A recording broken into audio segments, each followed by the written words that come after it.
On CBS, it is the Georgia Bulldogs minus 14.5, squaring off against Florida, formerly known as the world's largest outdoor cocktail party. They changed the name because of alcohol-related incidents a while ago. FYI. I've had alcoholic beverages. I've had a great time, and it's still the cocktail party to me, damn it. Still the cocktail party to me. That's right.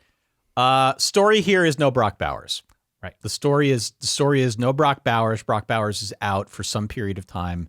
He had what's called a tightrope procedure on his ankle. Fairly common procedure, kind of a miracle of science, but he's going to be out a few weeks while he recovers, likely the remainder of the regular season, but we'll see about conference championships and whatnot.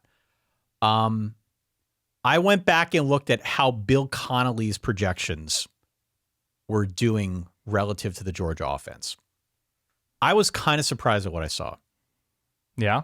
Kind of caught me off guard. In 5 of Georgia's 7 games, the offense has been at least 4 points worse.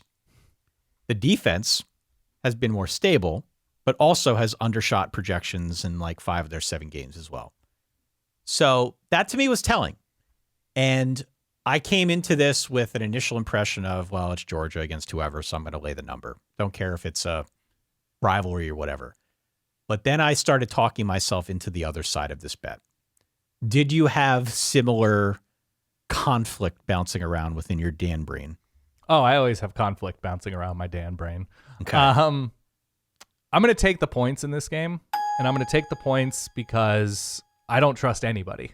And so I can get 2 outcomes taking the points. I can get Florida winning or Florida losing close, and you can only get, 1 outcome with Georgia winning big. Yeah. Do you think Florida's good enough to win this game, though? Yes. Really? Yeah.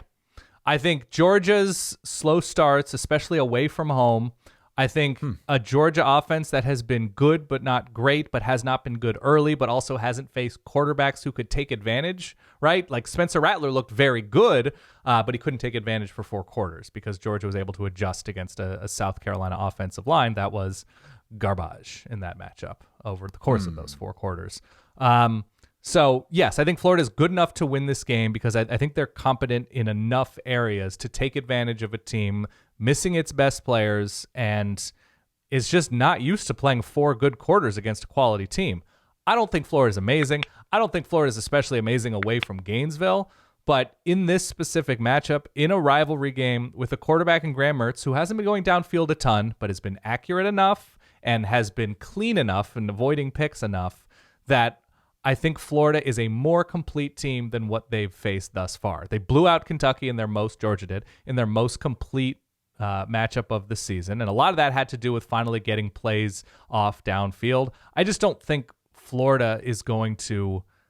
I think Florida will give a couple up, but I don't think Florida is going to be on that level because Kentucky had no offense. And so they were pairing up their defensive struggles with their own offense leaving the field quickly.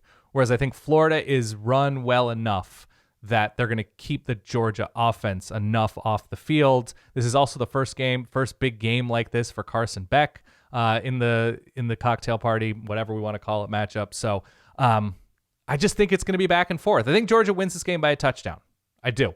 I think it's going to be like 30-23, something in there.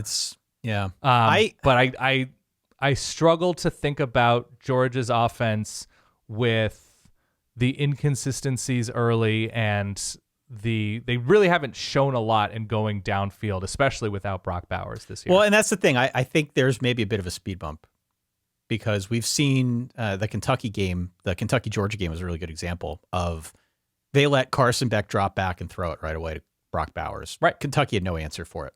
Nobody does. No, nobody does, but Kentucky especially. Yeah. Because I remember we previewed that game and it was like, well, if they come out and they run it, Kentucky can stop that. Kentucky could not stop Brock Bowers. Perhaps nobody can, and now nobody has to worry about it for a couple of weeks because he's out. And so I just wonder if it takes a little bit for this offense to get going and figure out what that new normal is. They've got dudes. It's not like they don't have guys to play, but we just have not seen that yet. And this is a big number. It is. That's all to say. This is a really big number. 14.5 is a big number in a game without your best offensive threat. I agree with you. Actually, I think that Georgia comes out winning this game, but they don't have the normal firepower because Brock Bowers is out. he was such a matchup disadvantage that could pull defenses out of shape. Florida does not have to worry about that now, which is good for them. They will also be fired up and focused for this matchup. And I should also add that Georgia is one of the worst teams in the country against the spread. Also true. They're covering about 20% of the time. So I think it's something like 28-17. I think it's lower scoring.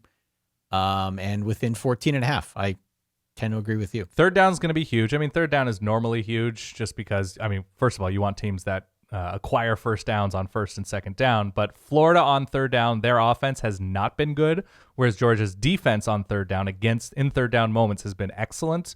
But Florida's own defense has been great on third downs, and Georgia's offense has been good on third downs. And so there's a potential mismatch when Florida has the ball, but Florida might be able to make up for it as their own third down defense has been pretty great this year. And so I think Florida's like top 30 in yardage per drive allowed. So what do you have as a final? Well, I have 28-17 as my final. 28-17? Yeah. I like it. Georgia.